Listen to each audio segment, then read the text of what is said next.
Buenos días. El presidente de la República, Nicolás Maduro, dijo el lunes que declararía constitucionalmente a la República en armas si las fuerzas que tiene Estados Unidos desplegadas en el Mar Caribe llegaran a atacar a Venezuela. Vamos a analizar este tema con el profesor Juan Romero, es diputado a la Asamblea Nacional, miembro de la Comisión Permanente de Seguridad y Defensa, historiador y politólogo. Bienvenido, profesor. Gracias, Ibrahim, muy amable, gracias por la invitación. ¿Cuáles son las implicaciones de declarar a la República en armas constitucionalmente? Mira, no es la primera vez. Durante la independencia nos declaramos en armas, luego en 1902 también. En 1942 hubo otra situación interesante por la presencia de U-boats submarinos alemanes que hundieron algunos cargueros, ¿no? Y la declaratoria de la República en armas es una potestad, en este caso, establecida en la Constitución de 1999 ante una amenaza latente.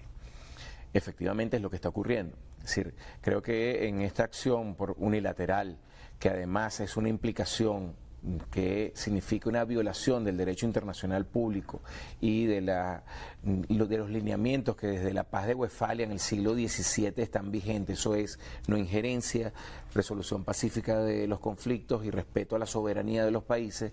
Todo eso está siendo puesto en duda con la acción unilateral instigada esencialmente por el secretario de Estado Marco Rubio, el equivalente a nuestro canciller, y el presidente Donald Trump.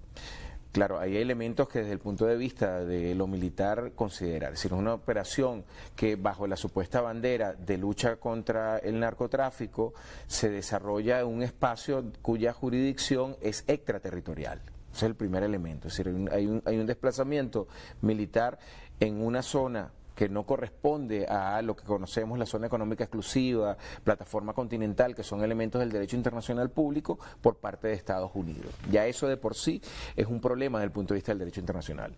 Luego tienes el segundo elemento, ¿no? Que bajo la excusa de acusar al presidente Nicolás Maduro y al Estado venezolano de ser un narcoestado, se ejecuta y se desarrolla una operación militar de este tipo, cuando hay una paradoja. Es decir, hasta el año 2004, cuando la DEA, que es el organismo que los Estados Unidos tiene para lucha contra la droga, estuvo en Venezuela, los decomisos por parte de la DEA no superaron nunca las 300 toneladas. Desde el año 2005, y esto es importante que lo digamos, surgido de los propios informes de la DEA y de la Organización de las Naciones Unidas sobre las Drogas, el decomiso por parte de autoridades, sin contar con el apoyo de la DEA, en promedio anual más de 1.000 toneladas. En el caso específico, fíjate lo que ha sucedido a partir de la operación Catatumbo de unos meses para acá, estamos hablando de 4 o 5 meses, estamos hablando de 53.000 kilos de cocaína decomisado.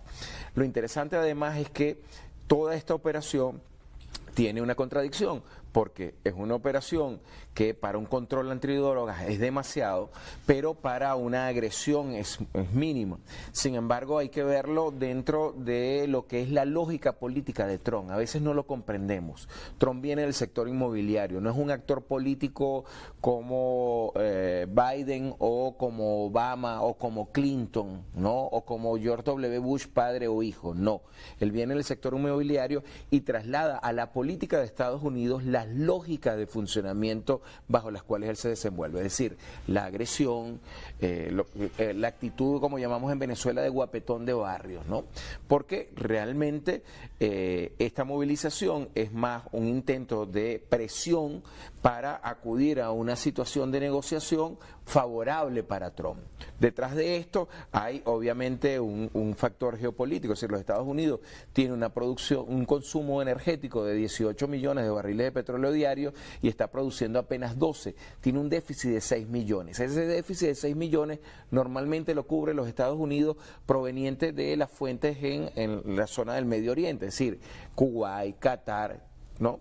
Pero tiene el problema de que con el conflicto entre Irán e Israel y ese petróleo pasa por el estrecho de Hormuz, ahí hay una dificultad. Ante esa dificultad, obviamente mira hacia Venezuela. Es decir, el traslado de petróleo desde el Golfo Pérsico hasta las refinerías en Europa o las refinerías en Nueva Orleans son 45 días, mientras que el petróleo venezolano está en 5 días. Solo que, ¿cuál es la diferencia? El presidente Nicolás, siguiendo de alguna manera unas líneas establecidas desde desde el gobierno del presidente Chávez ha señalado que nosotros podemos vender petróleo, pero bajo las condiciones que la ley orgánica de hidrocarburos, bajo las condiciones que la política energética del Estado establezca, no bajo las condiciones que quiere Trump. Profesor, usted mencionaba que el despliegue militar en el Mar Caribe por parte de los Estados Unidos es muy pequeño para una intervención militar, pero es, digamos, excesivamente grande para una operación de narcotráfico. Sin embargo, el presidente de la República destacaba en su discurso del lunes que hay un submarino nuclear, claro, 8 buques de guerra, 1.200 misiles teledirigidos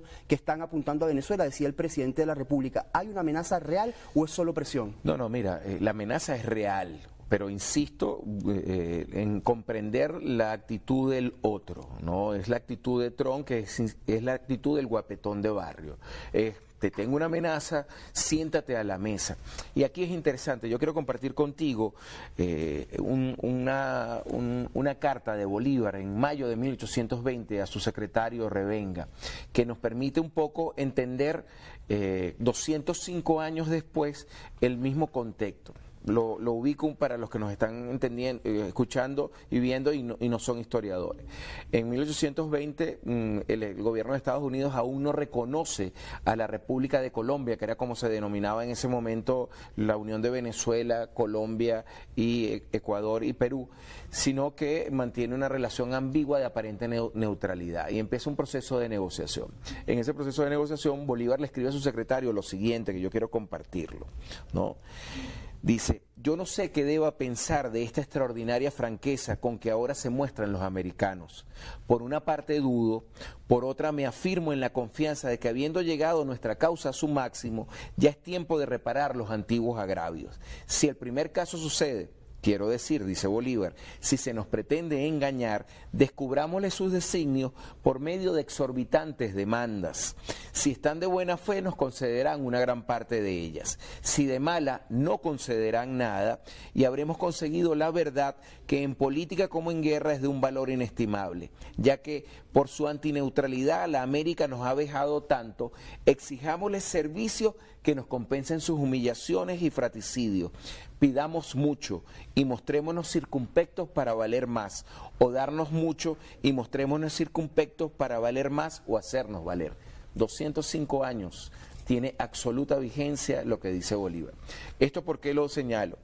Porque a pesar de la advertencia y la rueda de prensa que dio recientemente el presidente Nicolás Maduro, a pesar de las afirmaciones realizadas por el ministro del Poder Popular Vladimir Padrino, a pesar de las propias declaraciones tanto del presidente de la Asamblea Nacional Jorge Rodríguez como de la vicepresidenta Delcy Rodríguez, hay unos canales de comunicación. Quizás esos canales en este momento están con un poco de interferencia, pero los canales siempre han existido. Maltrechos, dijo el presidente de la República. Correctamente. ¿Por qué razón? Porque Venezuela ha insistido que nosotros, de acuerdo al derecho internacional público, queremos una relación en donde nos conduzcamos a lo que en ciencia política llamamos una paz inestable, Ibrahim. ¿Qué es una paz inestable? Es una paz donde el conflicto no desaparece, pero el conflicto se contiene de tal manera que no escala hasta momentos de absoluta violencia. De todas maneras, nosotros, y cuando digo nosotros, lo digo desde la Comisión de Seguridad y Defensa de la Asamblea Nacional, lo digo desde la estructura que por la Constitución está establecida, que señala claramente que la seguridad y la defensa integral es un ejercicio de corresponsabilidad. El presidente ha activado la convocatoria al alistamiento. Yo aquí quiero diferenciar, porque hay algunos medios de comunicación que han señalado hay un reclutamiento forzoso. No, en Venezuela no hay ley de reclutas desde finales del siglo XX. Además, la Constitución lo prohíbe, tiene que ser voluntario. Absolutamente, ¿no? El alistamiento es voluntario, es completamente distinto hablar de reclutamiento. Yo tengo 56 años, recuerdo perfectamente lo que era la ley de recluta en la década de los 80 y de los 90. Eso no existe, repito, desde finales del siglo XX porque la Constitución lo derogó. Lo que hay es un proceso de alistamiento y ese proceso de alistamiento ha significado hasta este momento la incorporación voluntaria, yo puedo señalarlo, fui testigo, yo me fui a inscribir en La Guaira y vi a un diputado de Acción Democrática inscribiéndose. Cuando hablamos con él, dice, yo puedo tener todas las diferencias que tenga con el presidente Nicolás Maduro, puedo tener todas las diferencias que tengan con ustedes como militantes del socialismo que son, pero el tema de la patria es un tema de unidad, y eso me hizo recordar un tema histórico. En 1902, Ibrahim. Profesor, necesitamos hacer una breve pausa comercial, podemos continuar al regreso del corte, no se pierdan de Entrevista Venevisión. Continuamos conversando con el diputado Juan Romero, miembro de la Comisión Permanente de Seguridad y Defensa de la Asamblea Nacional.